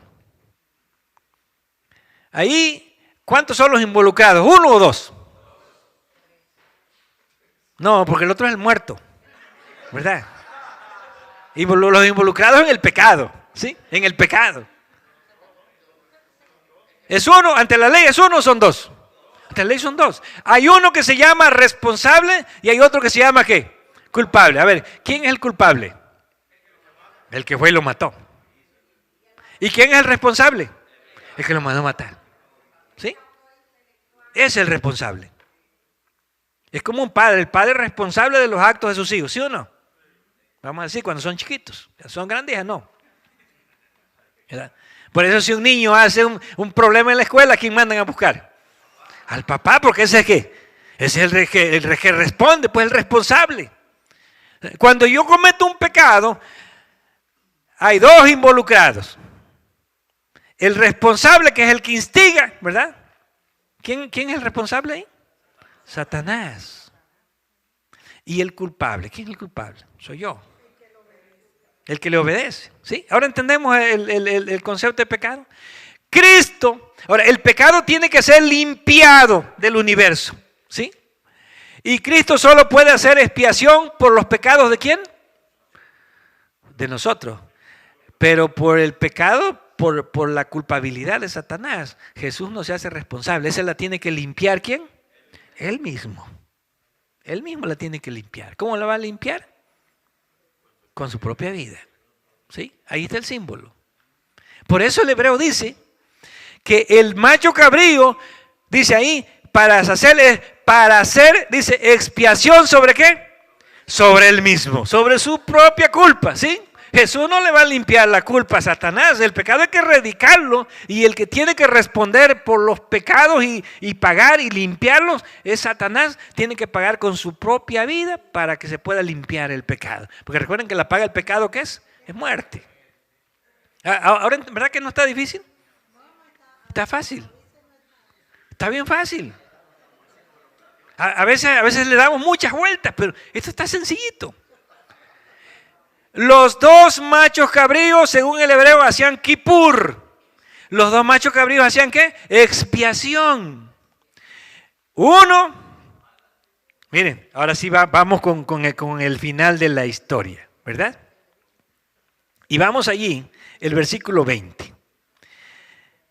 Estamos 16-20. Viene la explicación. Para que vean que esto es bien facilito. Lo del día de la expiación es bien sencillito. No está nada complicado. Vamos con el 20. Cuando hubiera acabado ¿de qué? De expiar el santuario y el tabernáculo de reunión y el altar, ¿con cuál lo expió? Con el de Jehová. Hará traer al macho cabrío vivo. Ajá. Fíjense una cosa. Ahí en el santuario, ahí estaban acumulados tanto la culpabilidad del culpable como la culpabilidad del responsable. Ahí tiene que llegar todo, ¿sí? Ya el problema del culpable se había resuelto, ¿sí o no? Ya estaba limpio, ¿sí? Ya esa parte, ya la contaminación del lugar santísimo estaba resuelto.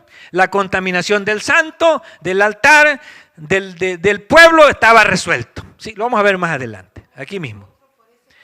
Pero había un paquete ahí que había quedado dentro del santuario. Hay un paquete. ¿Cuál era?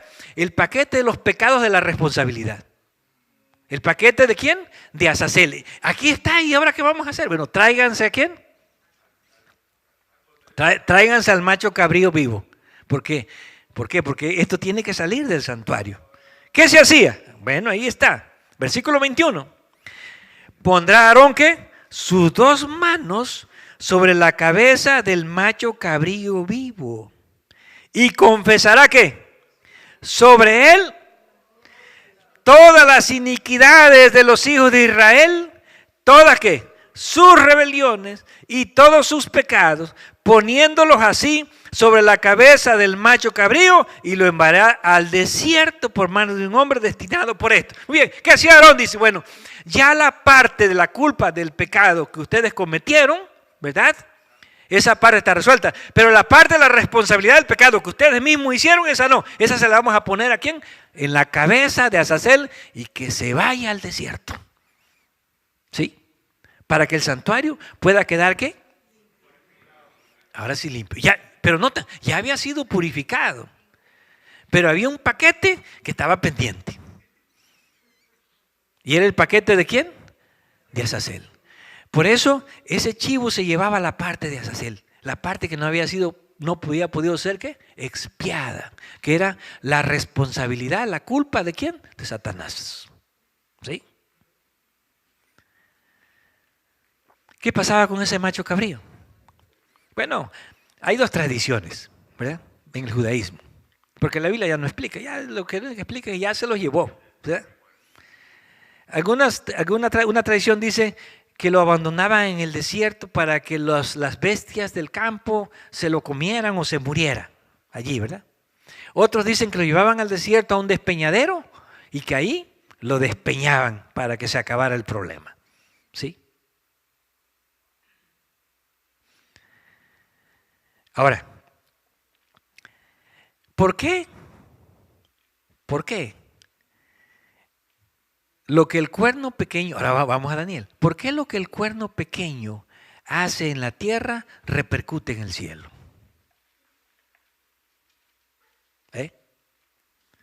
Muy bien, terminamos de leer la historia, ¿sí?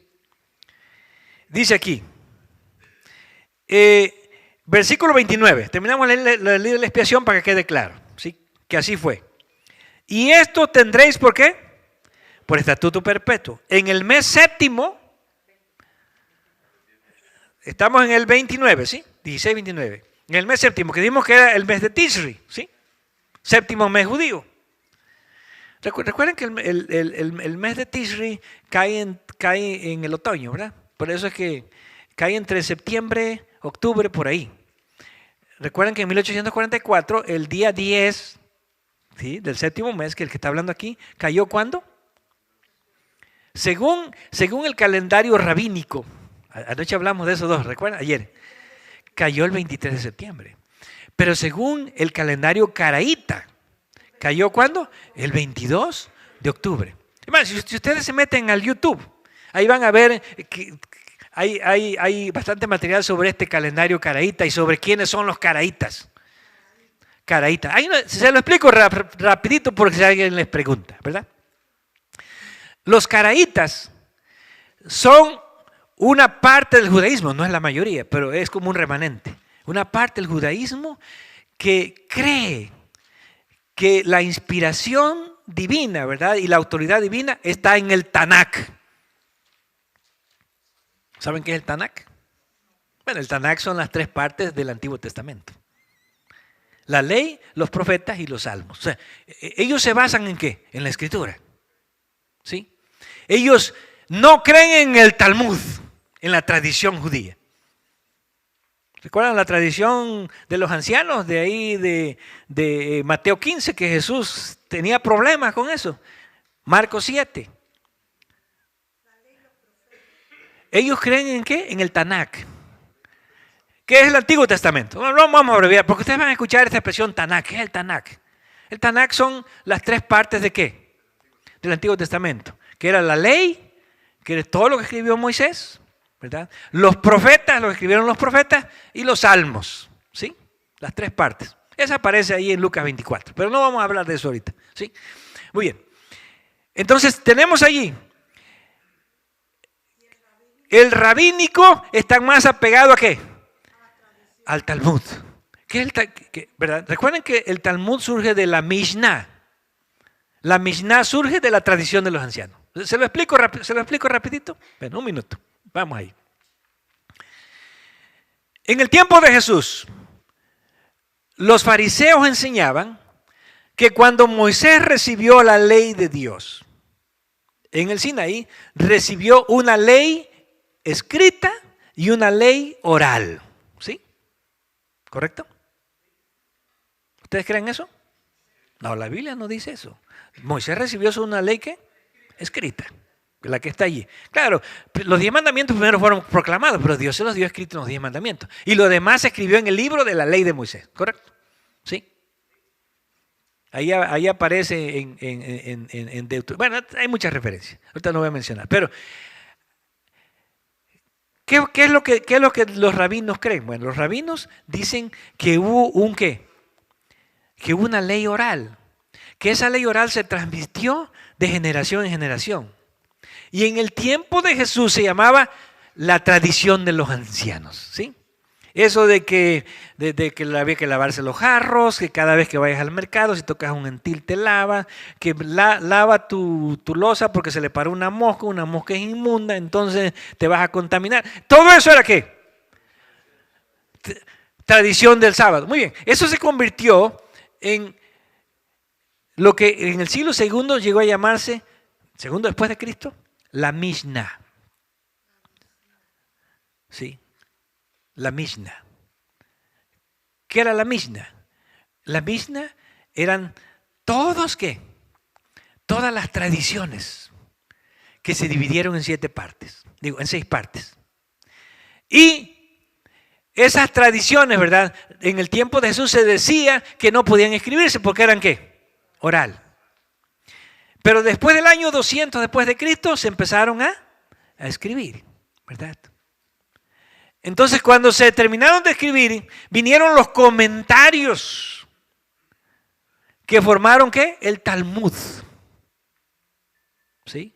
Y de ahí vinieron otros más, el Halakha, el Haggadah, etc. Se formó toda una tradición. Ustedes van a una biblioteca, van a ver el Talmud, ¿qué es?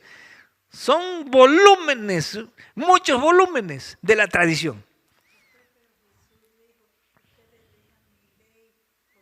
Correcto, Jesús condenó eso.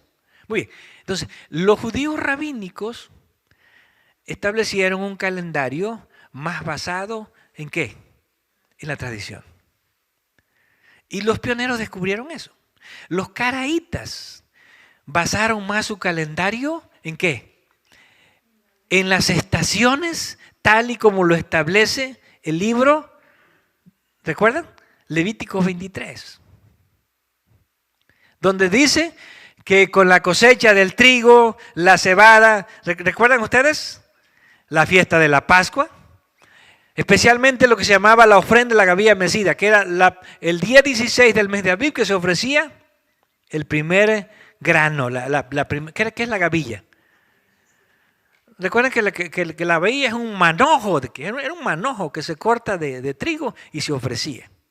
Entonces, como el movimiento, los que interpretaron, ¿verdad? Para establecer la fecha, se dieron cuenta que habían dos calendarios, el calendario rabínico y el calendario caraíta, que es más apegado ¿a qué? A las escrituras, no está más apegado a la tradición. Ellos decidieron tomar el día de la expiación del calendario caraíta. Y por eso les resultó ¿qué fecha? El 22 de octubre en lugar del 23 de septiembre. ¿Ahora entendemos? Sí, hermana. Sí. Bueno, este se llama calendario gregoriano, que antes se llamaba juliano, ¿verdad?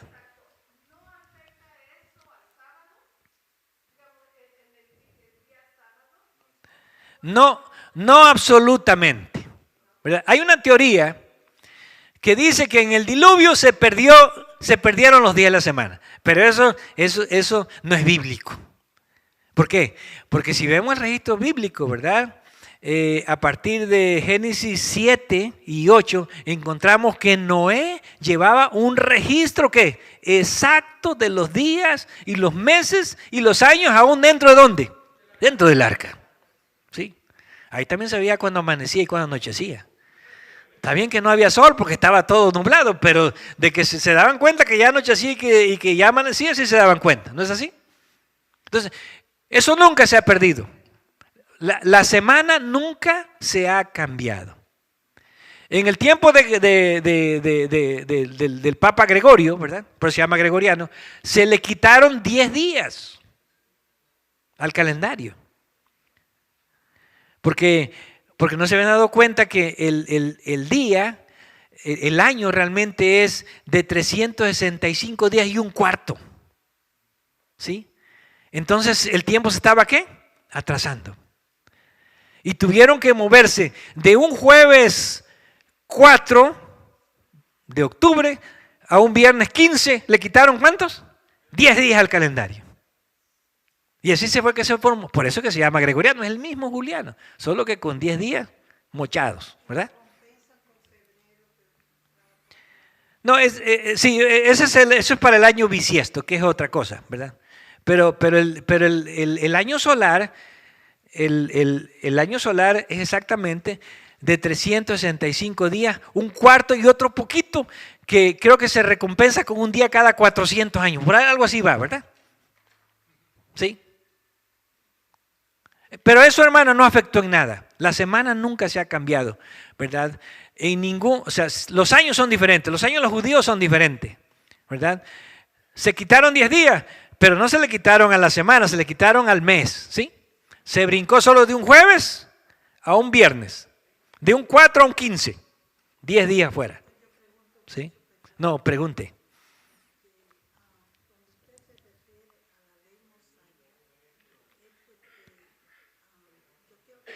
Sí.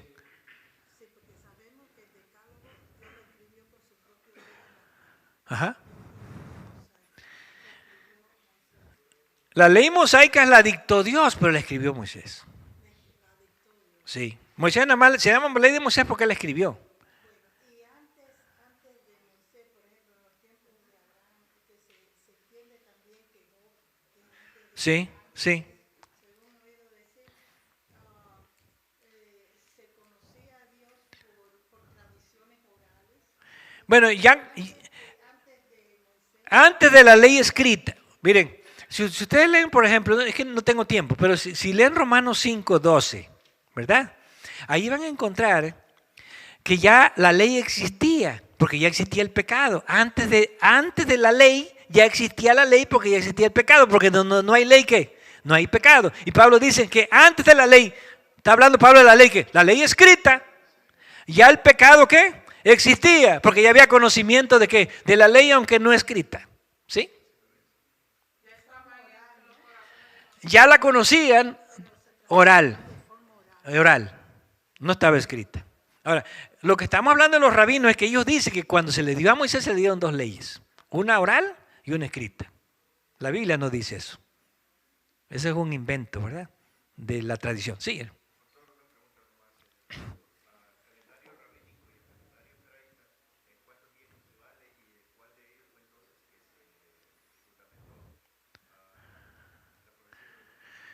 Miren, todos los calendarios judíos son lunares, ¿sí? La única diferencia es el tiempo, la época, y qué hace la diferencia entre los dos calendarios, ¿sí? Ahí fue donde ellos se separaron. Porque unos establecieron, recuerden que el judaísmo tuvo muchos problemas, ¿sí? Entonces, ¿qué fue lo que ocurrió? Que con el tiempo había problemas para establecer precisamente el tiempo de las fiestas y todo lo demás. Y entonces algunos se fueron siguiendo ¿qué? La tradición, calendario rabínico. Y los caraítas continuaron con ¿qué? Con vamos a decir, con el patrón bíblico de establecer las fiestas. ¿Correcto? Pero bueno, hay mucho para decir esto, pero yo nada más les explico. ¿Está claro el calendario rabínico? ¿Cuál es la diferencia? Bueno, el calendario caraíta está más basado en la escritura, en el patrón de la escritura. El rabínico más en la tradición. Son diferentes. Sí, hermana.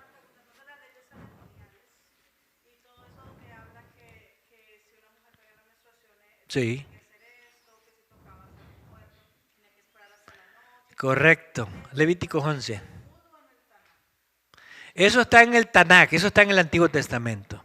En el Talmud aparecen ya muchas otras comentarios y agregados. También está en el Talmud, ¿verdad? Pero el Tanakh es ¿qué? El Tanakh es el Antiguo Testamento, ¿correcto? No más que así le llama el judaísmo, el Tanakh. Ellos no, si ustedes le dicen el Antiguo Testamento, ellos no saben de qué le está hablando. Porque eso es un término cristiano, ¿sí? Ellos es el ¿qué? El Tanakh, ¿correcto? Bien, entonces casi son las 10.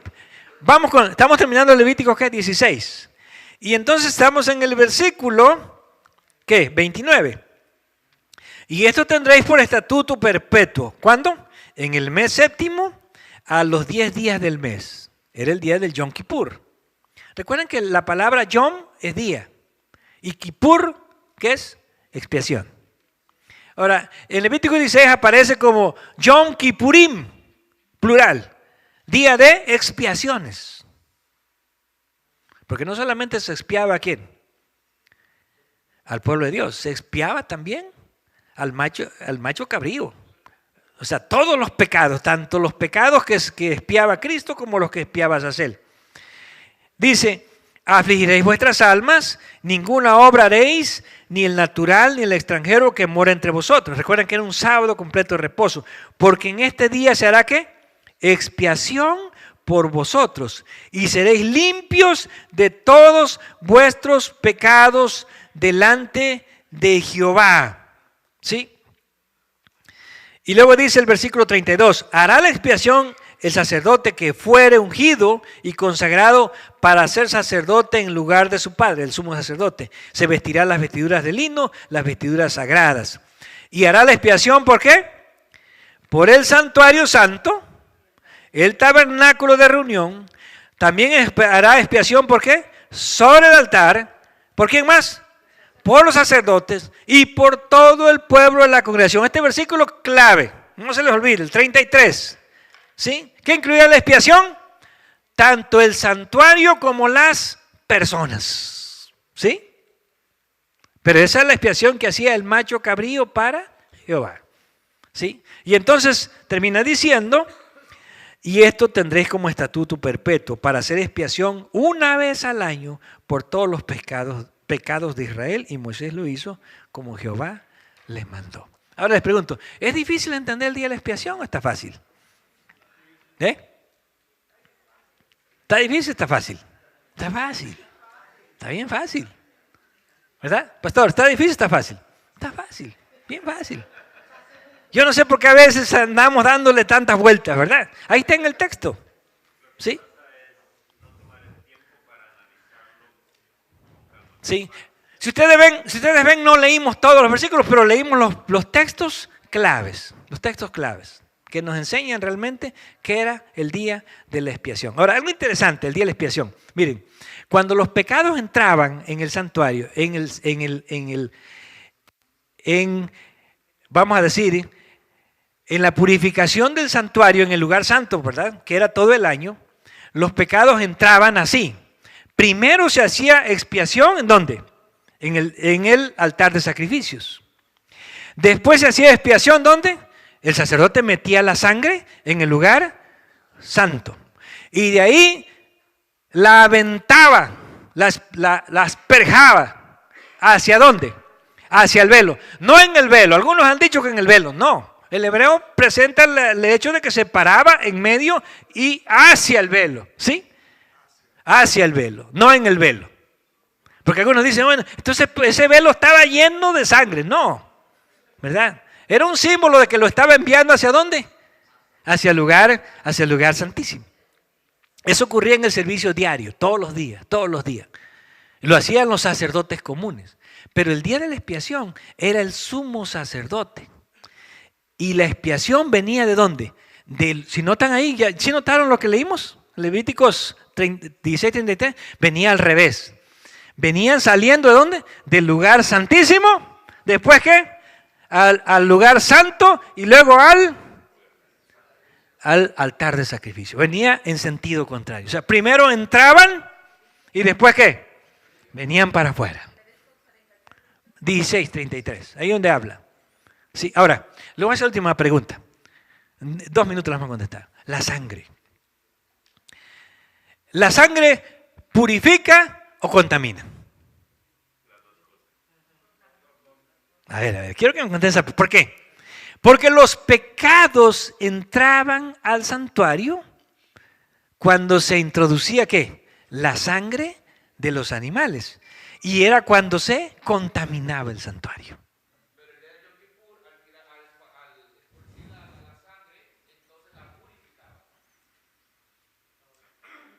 Sí, es correcto.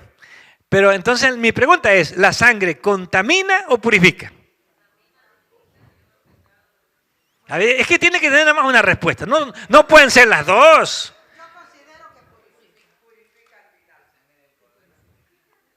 ¿Y por qué la sangre contaminaba? ¿Por qué contaminaba el santuario?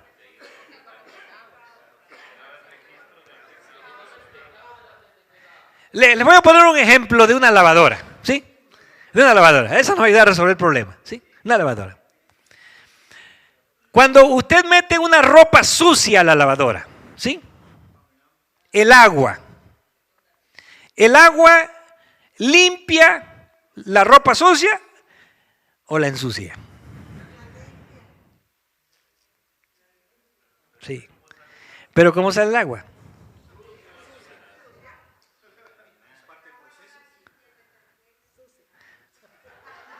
Ahora, ¿el agua está contaminada o no está contaminada? Mire. Ahí va. Ahí va el asunto. La sangre, ¿sí? El agua nunca ensucia. ¿El agua qué hace? Limpia. La sangre nunca contamina. La sangre solamente ¿qué hace? Limpia. Pero ¿qué era lo que pasaba? La sangre era utilizada como el vehículo para meter el pecado al santuario y a través de la sangre el pecado se iba ¿qué? Purificando hasta que finalmente quedaba totalmente limpio. ¿Comprendemos ahora? Entonces, al servir como vehículo, así como el agua sirve como un vehículo para sacar la mugre, ¿no es cierto? Ya cuando se va esa agua sucia a un centro de reciclaje, ¿qué hacen? Separan la mugre y uno descubre que el agua sigue estando ¿cómo? El agua sigue estando limpia. Sirvió solamente como ¿qué? Como un vehículo. El agua nunca se contaminó. El agua no se contaminó. Llevaba todo lo que, la contaminación. Pero cuando le quitaron la contaminación, ¿el agua qué pasó? Volvió a estar pura y limpia. Así era la sangre. La sangre era solamente que el vehículo, sí, entendemos que el vehículo, el medio que Dios usaba para meter al pecado, pero en un proceso de ¿qué? De expiación, de purificación, ¿sí? Era solo el proceso. Y por eso lo que contaminaba, ahora sí vamos a la respuesta, lo que contaminaba al santuario no era la sangre, que era el pecado que estaba siendo transportado por medio a través de la sangre. Por eso la sangre de Cristo, ¿qué hace? Nos limpia de todo pecado, así como el agua, ¿verdad? Nos purifica.